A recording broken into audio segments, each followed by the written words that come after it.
गौरी कौवी का पति कालू कौवा अच्छी खासी नौकरी करता। वो काम से लौटते समय अपने घर को तमाम चीजें लेकर जाता।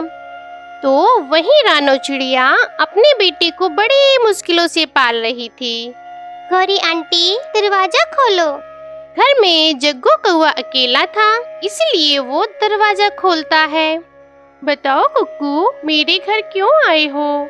जग्गू दोस्त, मेरी मम्मा काम पर गई है। मैं सुबह से अकेला बैठा हूँ। क्या हम दोनों थोड़ी देर खेल सकते हैं? आज मेरी मम्मा भी अपनी सहेली के घर गई हुई है। तुमने अच्छा किया जो मेरे घर आ गए। हम दोनों मिलकर के नए फुटबॉल से खेलेंगे।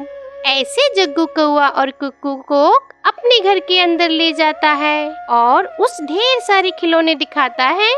अरे वाह जग्गू, तुम्हारे पास तो इतने सारे खिलौने हैं। क्या तुम्हारे पापा के खिलौनों की फैक्ट्री में काम करते हैं? नहीं नहीं, मेरे पापा जंगल में सबसे बड़े होटल में काम करते हैं और खाने की अच्छी अच्छी चीजें भी लाते हैं। पिज्जा, आइसक्रीम सब लेकर आते हैं। फिर वो दोनों नए फुटबॉल से खेल खेलने लगते हैं। खेलते खेलते उन्हें काफी देर हो जाती है। कालू कौवा हर दिन की तरह घर आ जाता है। उसके तुरंत ही बाद गौरी कौवी भी आ जाती है। ये पापा कोल्ड ड्रिंक लाए हो? अच्छे पापा, मेरे पापा तो कोल्ड ड्रिंक लाए हैं, वो भी दो दो, पीकर बहुत मजा आएगा। और मैं भी जग्गू बेटे चाउमीन लेकर आई हूँ। ओहो, कोल्ड ड्रिंक और चाउमीन खाने में एकदम मजा आ जाएगा। फिर गौरी कौवी 3 गिलासों में पेप्सी घोलती है और 3 प्लेटों में ही चाउमीन डालती है। खाओ खाओ जग्गू बेटा, चाउमीन खाओ। कालू जी आप भी खा लो, वरना ठंडी हो जाएगी। इतना बोलकर गौरी कौवी, जग्गू सब चाउमीन खाने लग जाते हैं और कुक्कू उन्हें देखे जा रहा था।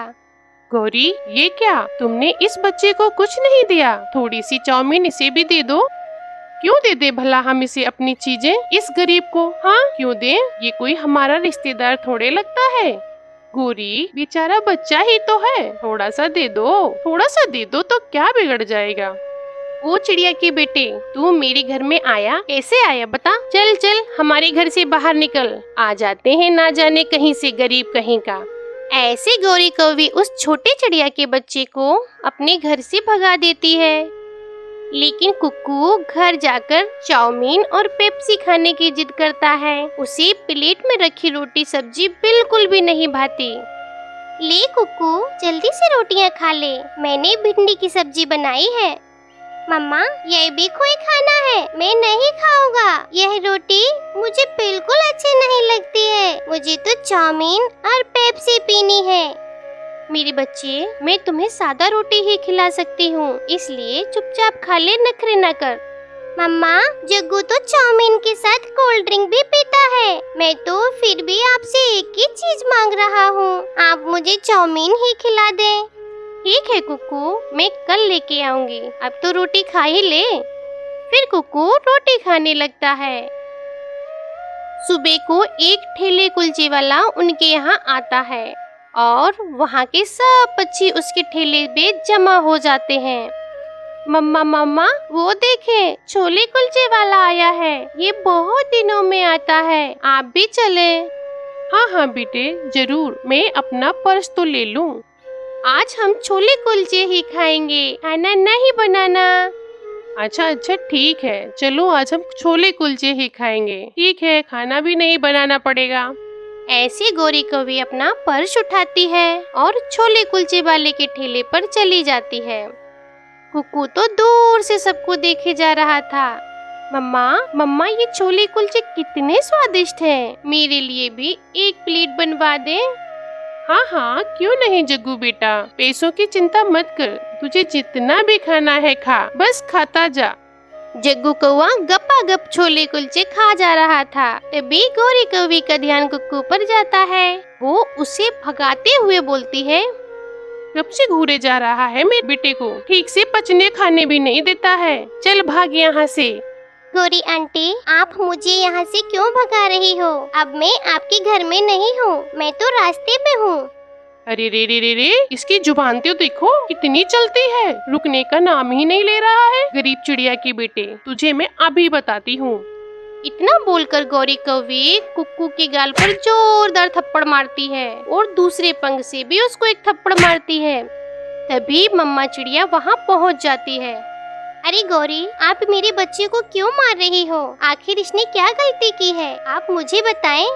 गलती? ये कहो बहुत बड़ी गलती की है। मेरे बेटे को खाते देख बुरी नजर लगाता है तुम्हारा भुक्कड़ बेटा। गौरी, ये क्या बात हुई? आप इस बात के लिए मेरे बच्चे को मार रही हो? तुम्हें तनिक भी लज्जा नहीं आती? बच्चे पर जुल्म कर रही हो। लज्जा तुम्हें आनी चाहिए, जो इतनी गरीब हो कि अपने बेटे को खिला भी नहीं सकती, भिखारिन कहीं की। ऐसे चिड़िया को खूब सुना के गौरी कौवी अपने बेटे को लेकर वहाँ से चली जाती है। मम्मा मुझे भी छोले कुलचे खाने हैं, प्लीज आप एक प्लेट मेरे लिए भी लगवा दे मम्मा। मम्मा चिड़िया अपना बटवा देखती है तो उसमें तो बस 10 रुपए ही पड़े थे। बेटा, मैं शाम को ले आऊंगी, अभी मालिक ने मुझे पैसे नहीं दिए। रहने दे मम्मा, गौरी आंटी सही बोल रही, आप मुझे कुछ नहीं खिलाती, अब मैं खुद ही आपसे कुछ नहीं मांगा करूँगा। ऐसे गुस्से में कुक्कू अकेला ही घर चला जाता है और मम्मा चिड़िया काम पर चली जाती है। अगली सुबह टूनी चिड़िया जल्द ही उड़ जाती है और दाने के तलाश में चली जाती है। और इधर दूसरी तरफ कालू कौवा और गौरी कौवी टूनी के घोंसले में बड़े मजे कर रहे थे। कालू, देखा मैंने टूनी चिड़िया को कैसे डराया, वो दोबारा नहीं आई हमसे घर अपना वापस लेने। गौरी, तुम तो बड़ी शैतान हो, दूसरों की चीजों पर कब्जा करना कोई तुमसे सीखे। चलो अब कुछ भोजन भी ढूंढ लाए, टूनी का जमा हुआ भोजन तो तुम एक ही दिन में चट कर गई। कालू, तुम मेरे खाने पे नजर मत लगाओ, वैसे भी मैं बहुत कमजोर हो गई हूँ। और फिर वो दोनों भोजन की तलाश में चले जाते हैं और वो दोनों उसी पेड़ के पास चले जाते हैं जिसके नीचे टूनी चिड़िया का तरबूज वाला घर था। तभी टूनी चिड़िया दोनों को देख लेती है और तुरंत अपने घर के अंदर चली जाती है। कालू, वो देखो, वो तो टूनी है और वो उस तरबूज के अंदर चली गई। ये कैसे हो सकता है? तरबूज के अंदर घोंसला? ये कैसा घोंसला है? चलो जाकर देखते हैं। गौरी, तुम्हें हो क्या गया है? टूनी चिड़िया के घर पे तो तुमने पहले ही कब्जा करके रखा है, अब तुम्हें क्या वो जिधर भी जाए? कालू, तुमने नहीं जाना तो मत जाओ, मैं तो जा रही हूँ उसका घर देखने। गौरी कौवी ऐसे कहते हुए उस तरबूज के पास चली जाती है और गौरी कौवी देखती है कि घोंसला तो बहुत ही सुंदर है और उसमें टूनी चिड़िया सो रही है। गौरी चिड़िया को वह तरबूज वाला घर बहुत पसंद आया और उसका मन कर रहा था कि टूनी चिड़िया से वह तरबूज वाला घर भी छीन ले और फिर वह वहाँ से चली जाती है। गौरी, तुमने टूनी चिड़िया का घर देख लिया? कालू, मैं उस घर की क्या तारीफ करूँ, मुझे तो वह घर बहुत पसंद है, अब मुझे वही घर चाहिए। गौरी, तुम्हारा दिमाग खराब हो गया है क्या? मैं इसमें तुम्हारी कोई मदद नहीं करने वाला हूँ। मदद तो तुम्हें करनी ही पड़ेगी क्योंकि वह घर भी हमारे ही लिए होगा और वैसे भी टूनी को तो उसका पहले वाला घर हम उसे वापस कर ही देंगे। लेकिन टूनी कभी भी नहीं मानेगी। हम कौन सा टूनी से पूछने वाले हैं, हमें तो बस उसके घर पे कब्जा करना है। लेकिन ये तुम कैसे करोगी? वो तुम मुझ पे छोड़ दो, मैं बताती हूँ। अब मुझसे उस तरबूज वाले घर में जाने के लिए इंतजार नहीं हो रहा है, मैं तो आज रात उसी घर में सोऊंगी। और गौरी कौवी कालू कौवा के साथ चली जाती है। गौरी चिड़िया टूनी के घर के बाहर जाकर आवाज देती है, टूनी चिड़िया जल्दी से बाहर आ जाओ, मुझे कुछ काम है। अब क्यों आ गई हो मेरे पास? मुझे तुमसे कोई बात नहीं करनी है। टूनी, मैं तुम्हें बुलबुल का संदेश देने आई हूँ, उसकी तबीयत बहुत ज्यादा खराब है, उसे तुम्हारी जरूरत है। और तो और तोता भी कह रहा था कि शायद बुलबुल का अब आखिरी समय आ गया है। अब ऐसा लगता है कि बुलबुल कुछ ही दिनों की मेहमान है। बुलबुल तुम्हें बुला रही है, वह तुमसे आखिरी बार मिलना चाहती है। अगर तुम नहीं गई तो बुलबुल की आत्मा को शांति नहीं मिलेगा। गौरी की बात सुनकर टूनी चिड़िया तुरंत वहाँ से चली जाती है। गौरी, इस बार मुझे नहीं लगता कि टूनी चिड़िया खामोश बैठेगी, तुम अपनी हरकतों से बाज आ जाओ। लेकिन गौरी के दिमाग पे तो टूनी चिड़िया का घर कब्जा करने का भूत सवार था। वह तुरंत ही घोंसले के अंदर बैठ जाती है और कालू कौवा भी बेबस होकर गौरी के पीछे चला जाता है और उसी घोंसला में अंदर चला जाता है। टूनी चिड़िया जब बुलबुल के पास पहुंचती है तो वह देखती है कि अरे ये क्या, बुलबुल तो बिल्कुल ठीक है। बुलबुल, क्या हुआ है तुम्हें? टूनी, मुझे तो कुछ भी नहीं हुआ है। मैं तो अच्छी भली खड़ी हूँ तुम्हारे सामने। गोरी ने मुझे फिर से एक बार धोखा दे दिया। कोई परेशानी की बात है क्या? बताओ मुझे, मैं तुम्हें बाद में बताती हूँ। अभी मुझे जल्दी से जाना होगा। और टूनी चिड़िया जल्दी से वहाँ से निकल जाती है। टूनी जब अपने घर पहुँचती है तो देखती है कि गोरी और उसका पति तो उसके घोंसले के अंदर बैठा हुआ है। गोरी, तुमने फिर से मुझसे झूठ बोला और तुम मेरे घर के अंदर क्या कर रही हो? चलो निकलो यहाँ से। वो तो अब हम नहीं निकलने वाले हैं और तुम जाओ और अपना पहले वाला घर ले लो। मुझे तो अब यही घर पसंद है। अब तो मैं इसी में रहने वाली हूँ। और टूनी चिड़िया वहाँ से आराम से चली जाती है। अरे, ये टूनी ने कुछ शोर शराबा क्यों नहीं किया? ये इतनी आसानी से कैसे चली गई? गोरी, मुझे तो लगता है टूनी की खामोशी के पीछे जरूर कुछ राज है। तुम कभी कुछ अच्छी बात मत निकाला करो अपनी मुँह से। जैसी काली शक्ल वैसी ही बातें करते हो। और कालू कौवा खामोश हो जाता है और ऐसे ही रात हो जाती है और साथ में बारिश भी आ जाती है और देखते ही देखते तेज बारिश शुरू हो जाती है। टूनी चिड़िया तो अपने घर में बैठे बारिश के मजे ले रही थी, जबकि बहुत ज्यादा बारिश होने के कारण जमीन पर पानी ही पानी था। और देखते ही देखते तरबूज पूरी तरह से डूब जाता है और गोरी अपने कर्मों का फल पा जाती है। इस कहानी से हमें यह शिक्षा मिलती है कि हमें कभी भी दूसरों की चीजों पे कब्जा नहीं करना चाहिए, क्योंकि बुरे कर्मों का नतीजा बुरा ही होता है। दोस्तों, अगर आपको हमारी यह कहानी पसंद आई है तो वीडियो को लाइक करें और चैनल को सब्सक्राइब करें। Thank you. जंगल में एक बूढ़ी चिड़िया रहती थी। वह अकेले ही रहती थी। उसकी एक ही बेटी थी जिसकी शादी पास वाले जंगल में हुई थी। उस बूढ़ी चिड़िया को अपनी बेटी से मिलने का बहुत ज्यादा मन कर रहा था, लेकिन वह उन चीलों से डरती थी जो उसकी बेटी के जंगल वाले रास्ते में रहती थी। अगर मैं ऐसे ही उन चीलों से डरती रहूंगी तो मैं कभी भी अपनी बेटी से नहीं मिल पाऊंगी। पूरा 1 साल हो गया है अपनी बेटी को देखे हुए। जो मेरे भाग में होगा देखा जाएगा। मैं तो आज अपनी बेटी से मिलने जरूर जाऊंगी। और फिर ऐसे सोचते हुए वो बूढ़ी चिड़िया अपनी बेटी से मिलने चल पड़ती है। अभी वो थोड़ा ही उड़ी थी कि वह थक जाती है और वह एक पेड़ पर जाकर बैठ जाती है। माँ जी, कहाँ जा रही हैं आप? बेटा मेरी बेटी रहती है पहाड़ों वाले जंगल में। मैं उससे मिलने जा रही हूँ। लेकिन माँ जी, ध्यान से जाना, रास्ते में तो खतरनाक चील रहती हैं। उनका तो पता ही होगा आपको। हाँ पता है बेटा, लेकिन मेरा मन बहुत उदास था अपनी बेटी से मिलने के लिए। बस इसीलिए चल दी। अब मुझे चलना होगा। अब मैंने थोड़ा सा आराम भी कर लिया है। और फिर वह बूढ़ी चिड़िया फिर से उठ जाती है और वह फिर से खतरनाक पहाड़ की तरफ जाने लगती है। और फिर इस खतरनाक पहाड़ से गुजरने में सब पक्षी डरते थे और वो तो थी बूढ़ी चिड़िया और बहुत ही ज्यादा कमजोर, इसलिए वह ज्यादा तेज नहीं उड़ सकती थी। वो आहिस्ता आहिस्ता उड़ रही थी कि अचानक से उसके सामने एक बड़ी चील आ जाती है। बूढ़ी अम्मा जी, आप कहाँ जा रही हो? इस उम्र में थोड़ा आराम कर लो। लेकिन बूढ़ी चिड़िया तो सब समझती थी कि यह चील उसे क्यों रोक रही है और वो उसकी बात उनके अनसुनी करती हुई उड़ती चली जाती है। प्यार से नहीं मानेगी बूढ़ी चिड़िया। अब मुझे अपनी ताकत दिखानी होगी। और फिर वो चील उस बूढ़ी चिड़िया के पीछे पीछे उड़ती है और उसे जोर से धक्का मार के नीचे गिरा देती है। तुमने मुझे धक्का क्यों दिया और मुझे नीचे क्यों गिरा दिया? मेरी बेटी मेरा इंतजार कर रही है और मेरा एक नवासा भी है। अच्छा, ये इंतजार तो मैं भी सुबह से कर रही हूँ। मुझे भी तो भूख लगी हुई है, तो भोजन खाना ही है आज तो मुझे।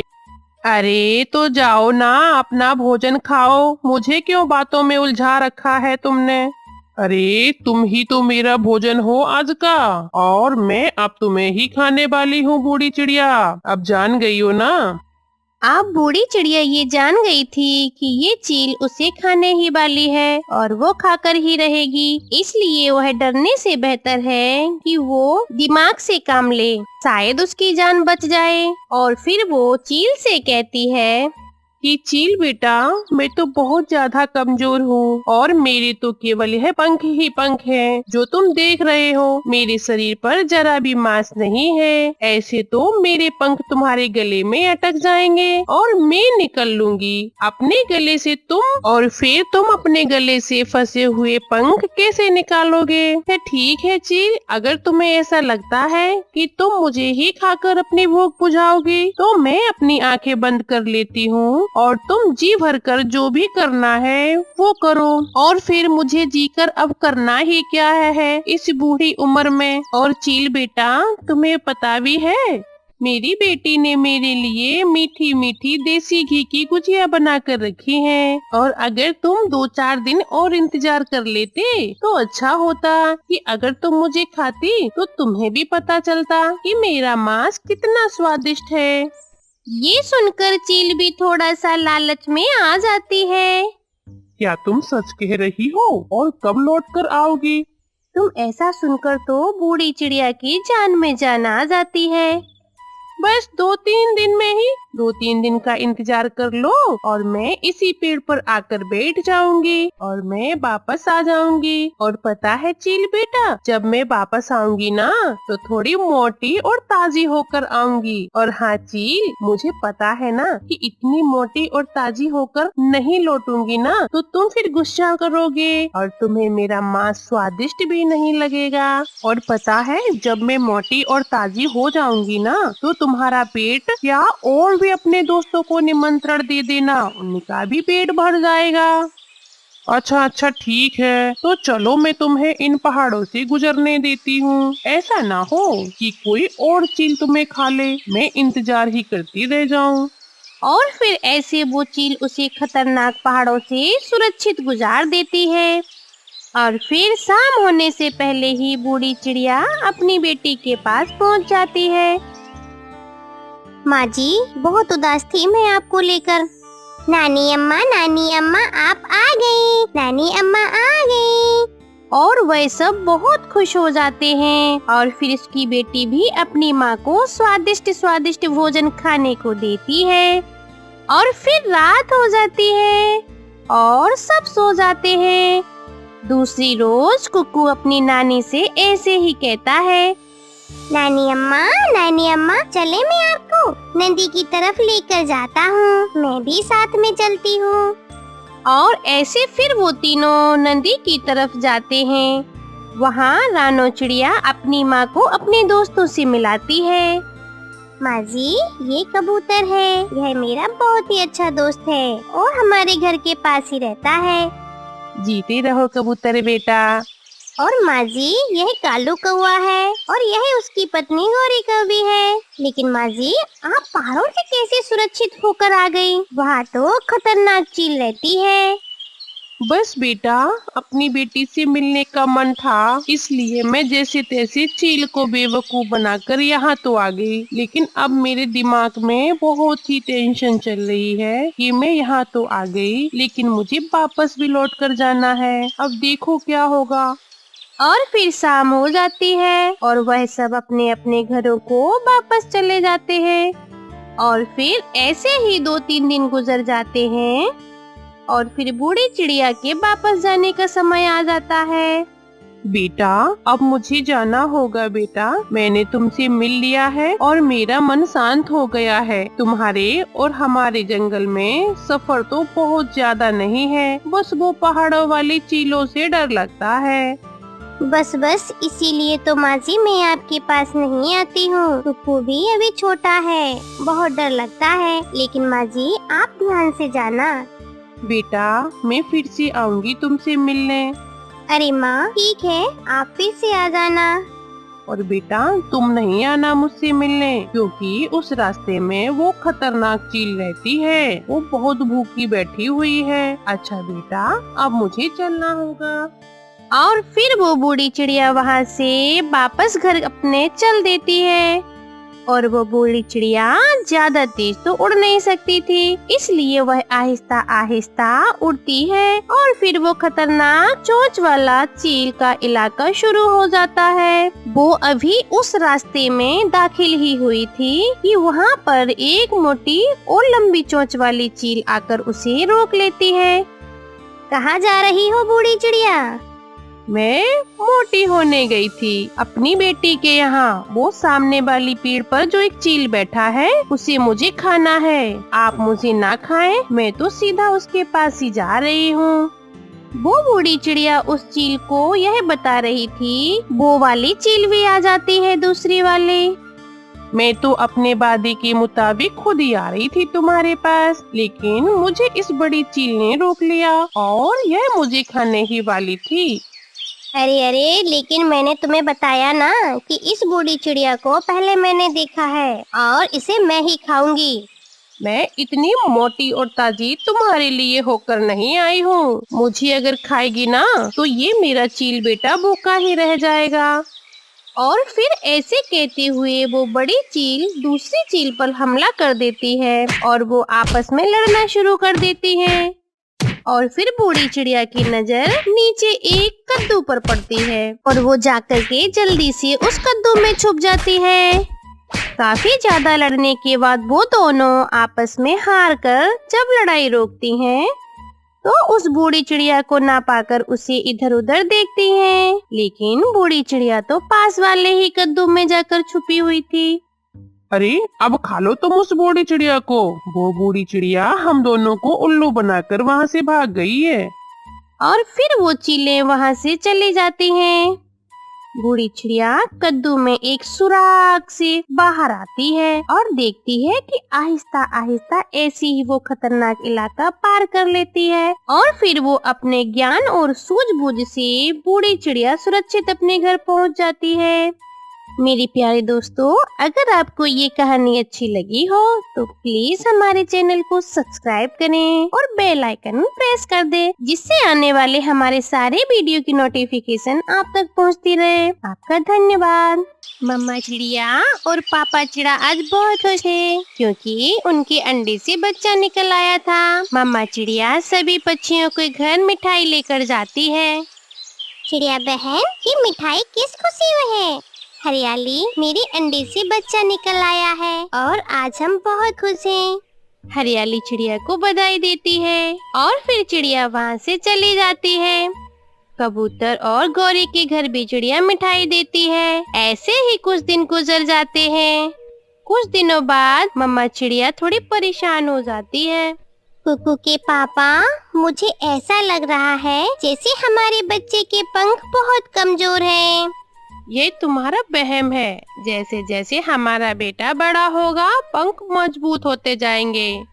मम्मा, मेरे पंखों में दर्द है और टांगे भी बहुत कमजोर हैं। कुकू बेटा, आप बहुत बनते हो। आपकी मम्मा तो ऐसे ही बोल देती हैं। आप खुद को कमजोर ना समझो। फिर कुछ दिनों बाद मम्मा चिड़िया और पापा चिड़ा अपने बेटे को साथ लेकर ऊंचे पेड़ की तरफ जाते हैं। ऊंचा पेड़ वो था जहाँ जंगल के सारे पक्षी अपने बच्चों को उड़ना सिखाया करते थे। फूलों की टोकरी में रखे हुए मम्मा और पापा अपने बेटे को लेकर ऊंचे पेड़ के पास पहुँच जाते हैं। गौरी बहन, आप यहाँ क्या कर रही हो? मैं अपने बेटे को उड़ना सिखाने के लिए यहाँ लेकर आई हूँ। आज पहली बार मेरा बेटा उड़ना सीखेगा। और हम भी अपने बेटे को उड़ना सिखाने के लिए यहाँ लेकर आए हैं। पहले मैं आई हूँ, अब पहले मैं अपने बेटे को उड़ना सिखा लूँ, फिर तुम बाद में सिखाना। चिड़िया ऐसे कहते हुए गौरी कौवी को अपने बेटे से कहती है, पहले मैं आई हूँ, मैं अपने बेटे को उड़ना सिखा लूँ, बाद में तुम सिखा लेना। ऐसे कहते हुए गौरी कौवी अपने बेटे से कहती है, पहले लंबी सांस लो बेटे जग्गू, और फिर अपने पंख फैलाकर आहिस्ता आहिस्ता हवा में तैरना शुरू करो। और जब नीचे जाने लगो तो अपने पंख को पूरी ताकत से फड़फड़ाना। आप चिंता ना करें मम्मा, मैं ये सब अच्छे से करूँगा। और फिर जग्गू लंबी सांस लेता है और हवा में कूद जाता है। वह हवा में तैरता हुआ थोड़ा आगे, थोड़ा नीचे नीचे जाता है और फिर आहिस्ता आहिस्ता हवा में उड़ने लगता है। मम्मा आ जाए, मम्मा आ जाए, आप भी मेरे पीछे पीछे जाए। गौरी कौवी भी अपने बेटे के पीछे पीछे खुशी खुशी चली जाती है। यह सब बहुत जल्दी जल्दी होता है। कुकू बेटा, देखो जग्गू ने भी पहली बार में उड़ना सीख लिया है। अब हमारा बेटा भी ऐसे हवा में उड़ेगा। कुकू बेटा, आपको मालूम है ना कि कैसे उड़ना है? हाँ मम्मा, पहले लंबी सांस और फिर अपने पंख हवा में फैलाकर आहिस्ता आहिस्ता तैरना है। फिर कुकू हवा में कूदता है, मगर वह आगे बढ़ने की बजाय सीधा जमीन की तरफ गिरने लगता है। इधर कुकू के पापा, मेरा बेटा देखो ना, नीचे गिरा जा रहा है। तब तक पापा चिड़िया समय लगाए बिना ही तेजी से नीचे उड़ते हुए अपने बेटे के नीचे आकर उसे अपने ऊपर बिठा लेता है। पापा चिड़िया फिर से अपने बेटे को ऊंचे पेड़ पर लेकर जाता है। कुकू बेटा, देखो तुम्हारे सामने जग्गू कौवे ने उड़ना सीखा है। क्या तुम नहीं चाहोगे कि आप भी हवा में उड़ना सीखो? पापा, मेरे पंख मेरा साथ नहीं दे रहे हैं। जब मैं अपने पंख हवा में फैलाता हूँ तो थक जाता हूँ। कुकू के पापा, आज हम घर वापस जाते हैं। बाकी का काम हम कल फिर से करेंगे। मम्मा चिड़िया और पापा चिड़ा फिर से अपने बेटे को फूलों की टोकरी में रखकर अपने घर लौट जाते हैं। शाम को गौरी कौवी उसके घर आती है। चिड़िया, क्या तुम्हारे बेटे ने उड़ना सीख लिया है? नहीं गौरी बहन, मेरे बेटे के पंख है ना, वो थक जाते हैं। तुम ऐसा करो, इसके पंखों पर गरम पट्टी बांधो और इसे घर से बाहर ना निकलने देना, क्योंकि धूप से बचाना होगा। और फिर तुम अपने बेटे को फिर से कोशिश कराना, देखना तुम्हारा बेटा उड़ सकेगा। गौरी चली जाती है और मम्मा चिड़िया अपने बेटे के पंखों पर पट्टी बांध देती है। पापा चिड़िया भी भोजन लेकर आ जाता है। कुकू की मम्मा कुकू के पंखों पर पट्टी क्यों बांधी है? अरे गौरी कौवी ने बताई थी, उसी ने कहा था कि पट्टी पंखों पर बांध देना और उसे धूप में नहीं निकलने देना। इसके बाद तुम्हारा बेटा उड़ सकेगा, इसलिए मैंने ऐसा किया है। अच्छा ठीक है। मम्मा, पट्टी से मेरे पंखों में दर्द होने लगा है। ऐसे ही दिन गुजर जाते हैं। मम्मा चिड़िया और पापा चिड़ा फिर से अपने बेटे को ऊंचे पेड़ पर लेकर जाते हैं, मगर आज भी वह उड़ नहीं पाता। वो जैसे ही छलांग लगाता है नीचे गिरने लगता है। पापा चिड़िया फिर से अपने बेटे को उठा लेता है और बहुत निराश होकर वह फिर से अपने घर लौट आते हैं। घर में कुकू की नानो आई हुई थी। आप सब कहाँ गए हुए थे बेटा? माँ, कुकू को उड़ना सिखाने के लिए हम ऊंचे वाले पेड़ पर गए थे, मगर कुकू इस बार भी उड़ नहीं सका। अरे, किसी डॉक्टर को दिखाया है क्या? नहीं माँ, अभी तक तो नहीं दिखाया। गौरी कवि ने कहा था कि इसके पंखों पर पट्टी बांध दो और उसे धूप में नहीं निकलने देना। बेटी, ये सब घरेलू टोटके आजमाने से पहले हमें जरूर किसी डॉक्टर से मिलना चाहिए। हो सकता है कुकू में किसी विटामिन की कमी हो। तो फिर हम आज ही कुकू को बुलबुल डॉक्टर के पास लेकर जाते हैं। फिर मम्मा और पापा चिड़िया फूलों की बनी हुई टोकरी उठाते हैं जिसमें कुकू बैठा हुआ था और वो बुलबुल डॉक्टर के पास लेकर जाते हैं। आप तो ऐसे ही परेशान हैं। आपके बेटे में विटामिन डी की कमी है। इसे दिन में 2 घंटे धूप में बिठाया करो। हर रोज दूध दिया करो और अंडा दिया करो। ऐसा करने से विटामिन डी की कमी पूरी हो जाएगी। मगर गौरी कवि ने कहा था कि इसे धूप में नहीं निकलने देना। अरे वो क्या डॉक्टर है? ऐसे ही घरेलू टोटके आजमाने से कई पक्षी सारी जिंदगी के लिए अपाहिज हो जाते हैं। कोई भी मामला घर पे ऐसा हो तो सबसे पहले डॉक्टर से मिलना चाहिए। हम शर्मिंदा हैं बुलबुल डॉक्टर। ये हमारी ही गलती है कि हम पहले आपके पास नहीं माँ, आपने ठीक ही कहा था, कुक्कू में विटामिन डी की कमी है। फिर तो इसे दूध, अंडा देना ही होगा। हाँ माँ, इसे हर रोज 2 घंटे धूप में भी बिठाना होगा। फिर मम्मा चिड़िया और पापा चिड़ा उस दिन के बाद हर रोज अपने बेटे को 2 घंटे के लिए घर के बाहर धूप में लेकर बैठने लगे। पापा चिड़िया अपने बेटे के लिए अंडा भी लेकर आता था और मम्मा चिड़िया कबूतर की दुकान से दूध लेकर आती थी। 5 दिन ही हुए थे कि कुक्कू खुद में बहुत ताकत महसूस करने लगा था। मम्मा चलें? कहाँ बेटा? मम्मा ऊंचे पेड़ की तरफ। मुझे महसूस हो रहा है कि अब मैं उड़ सकूंगा। मेरा बेटा जरूर उड़ेगा। मम्मा और पापा चिड़िया अपने बेटे को ऊंचे पेड़ पर लेकर जाते हैं। कुक्कू लंबी सांस लेता है और छलांग लगाता है, मगर आज तो कुक्कू नीचे जाने की बजाय पूरा पंख फैलाकर ऊपर ही बढ़ता जाता है। और फिर थोड़ी देर बाद कुक्कू अच्छे से उड़ने लगता है, जिसे देखकर मम्मा चिड़िया और पापा चिड़ा बहुत खुश होते थे। पापा चिड़िया अपने बेटे को नीचे नीचे और मम्मा चिड़िया अपने बेटे के ऊपर ऊपर उड़ने लगते हैं, मगर कुक्कू उन दोनों से आगे निकल जाता है। प्यारे दोस्तों, इस कहानी से हमें सीख मिलती है कि कोई भी बीमारी हो या कोई भी प्रॉब्लम हो तो सबसे पहले डॉक्टर से मिलें, ना कि घरेलू टोटके करें, क्योंकि डॉक्टर तो हमेशा से ही हमें बेहतर गाइड कर सकते हैं। आपका धन्यवाद। गुड़िया और उसकी मम्मा टूनी चिड़िया घर पर बैठी हुई थी कि तभी दरवाजे पर दस्तक होती है। गुड़िया दरवाजा खोलती है। सामने अपनी नानो को देखकर गुड़िया तो बहुत खुशी से चीख पड़ती है, नानो! अरे मेरी नानो! मम्मा मम्मा देखो, नानो आई है। मेरी गुड़िया, मैं अपनी गुड़िया बेटी से बहुत उदास थी। गुड़िया अपनी नानो को घर के अंदर लाती है। गुड़िया बेटी, ये लो पैसे और जल्दी से कबूतर चाचा की दुकान से आधा लीटर दूध लेकर आओ।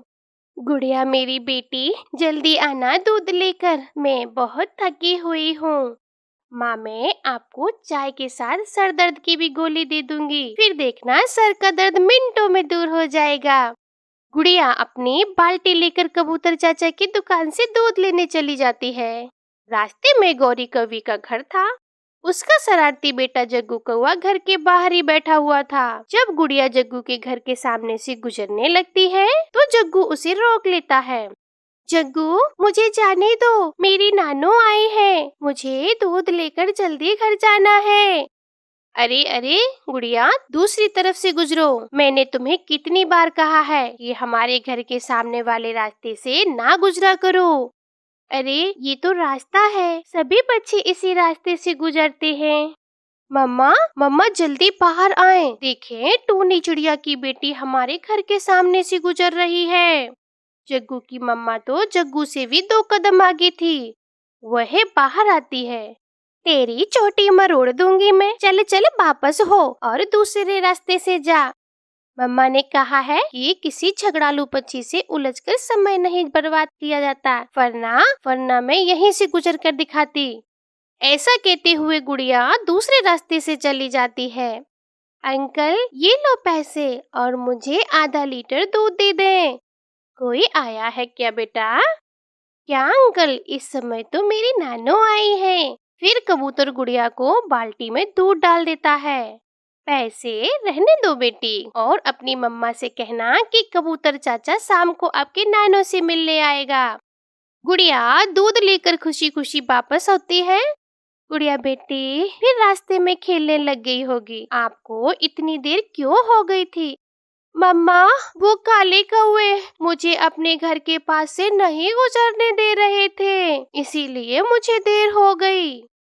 फिर गुड़िया की मम्मा टूनी और गुड़िया की नानो के लिए चाय बनाती है और उसे सर दर्द की दवा भी देती है। दूसरे दिन गुड़िया की नानो गुड़िया को 10 रुपए देती है। जाओ बेटी, जाकर पकोड़े खा लो। नानो मैं तोता अंकल की दुकान से पकोड़े आपके लिए भी लाऊंगी, आपको बहुत पसंद आएंगे। तोते अंकल के पकोड़े गुड़िया लेने जाती है। वो तोते अंकल की दुकान से पकोड़े लेती है वो आधे पकोड़े खा लेती है और आधे पकोड़े अपने नानों के लिए घर लेकर जाती है कि रास्ते में फिर से शरारती कौवा गुड़िया को रोक लेता है। इस लिफाफे में क्या है? तुम्हें क्या? और फिर मैं क्यों बताऊं तुम्हें? मुझे पता चल गया है, खुशबू तो चाचा मिट्ठू के पकोड़े की आ रही है। ऐसा कहते हुए जग्गू गुड़िया से पकोड़े छीन लेता है। गुड़िया तो रोने लग जाती है। गंदा गंदा है, तुम हर समय मुझे ही क्यों तंग करते हो? किसी और से जाकर पंगा लो। मगर जग्गू कौवा तो वहाँ से भाग जाता है। चुप कर जाओ बेटी, मैं नहीं उन कौवों से लड़ सकती, वह बहुत बुरे हैं। मगर उस जग्गू ने दोनों पकोड़े मुझसे छीन लिए। गुड़िया बेटी, तुम चिंता ना करो, अब हम दोनों मिलकर उस शरारती कौवे को सबक सिखाएंगे। गुड़िया अपनी नानों के साथ चील की दुकान पर जाती है मिठाई लेने। नैनो, आज तो जग्गू कौवा याद ही करेगा। देखती जाओ बेटी, वो जग्गू कौवा अब दोबारा तुमसे कोई चीज छीन कर नहीं खाएगा। चील दीदी, हमें 10 रुपए की जलेबी दे दो। गुड़िया की नानो चील से 10 रुपए की जलेबी लेती है और उस पर लाल मिर्ची डालती है। थोड़ी और नानो, थोड़ी और डालो। यह मिर्ची बहुत तीखी थी, जो एक बार चख लेगा 2 दिन तक उसके मुंह का स्वाद कड़वा ही रहेगा। फिर गुड़िया और नानो उसके जग्गू के घर के रास्ते से जाती है। जग्गू देखो, गुड़िया और उसकी नानो आ रही है। मम्मा, मैं अभी रोकता हूँ गुड़िया को और उसकी नानो को। और जग्गू जाता है, फिर गुड़िया का रास्ता रोक लेता है। गुड़िया ये खाने वाली चीज मुझे दे दो। जग्गू कौवे, बेटा आप ऐसे रोज करते हो मेरी गुड़िया को तंग, ऐसे ना किया करो। मैं बहुत तेज उड़ सकता हूँ और जलेबी छीनकर भाग जाऊँ। तुम मुझे पकड़ नहीं सकती हो। अगर नहीं विश्वास तो देख लो। ऐसे जग्गू गुड़िया के हाथ से लाल मिर्ची वाली जलेबी छीनकर भाग जाता है। जग्गू की मम्मा दूर बैठी हंस रही थी। जग्गू दूसरे पेड़ पर बैठकर जलेबी खाने लगता है। नानो अब पता चलेगा इसे। हाय मम्मा, मेरी तो जुबान। मम्मा, मेरी जुबान जल गई। मम्मा, ये जलेबी बहुत कड़वी है, बहुत कड़वी। जलेबी छोड़कर जग्गू तो भागता है और जाकर नदी से पानी पीता है, मगर उसके मुंह की जलन तो कम नहीं हो रही थी। मैं फिर कभी गुड़िया की जलेबी नहीं छीनूंगा। उसकी तो गुड़िया बच्ची बहुत तेज हो गई है। अब मैं उससे कभी कोई चीज नहीं छीनूंगा। फिर गुड़िया और उसकी नानो हंसती हुई घर चली जाती है। गुड़िया बेटा, कहाँ गई थी अपने नानो के साथ? कहाँ गई थी बेटा? मैं अपनी नानो दोस्त के साथ जग्गू से बदला लेने गई थी ना। फिर वो दोनों हंसने लगती है। प्यारे दोस्तों, इस कहानी को लाइक करें और अपने दोस्तों के साथ शेयर करें और चैनल को सब्सक्राइब करना बिल्कुल भी मत भूलना। आपका बहुत बहुत धन्यवाद।